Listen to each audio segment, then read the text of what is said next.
ഒരു 3 മാസത്തോളം രാപ്പകലില്ലാതെ കഷ്ടപ്പെട്ടിട്ടാണ് ഇങ്ങനെ ഒരു വീട് കിട്ടിയത്. ഒരിടത്തും വീടും കിട്ടുള്ള ഒരാളും വീടും നടന്നില്ല. എന്നിട്ട് അവസാനം ഒരു വീട് കിട്ടി. വീട് കിട്ടിയപ്പോഴത്തേക്ക് ഇതാണ് അവസ്ഥ.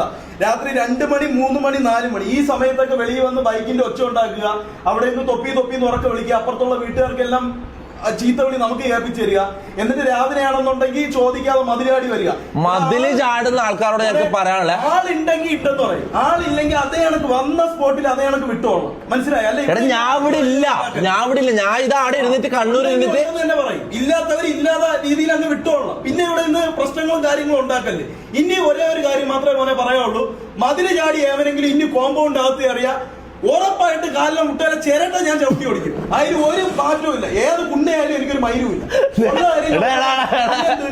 ഉറങ്ങാൻ പറ്റുള്ളൂ. രാത്രി 2 മണി 3 മണി എപ്പോഴും ഇത് തന്നെ. ക്യാമറ വെച്ചാലെങ്കിലും പേടിച്ച് പോകുന്നു വെച്ച് ക്യാമറ വെച്ചിട്ട് കയറി ഇടയിലോട്ടാണ് കയറി വരുന്നത്.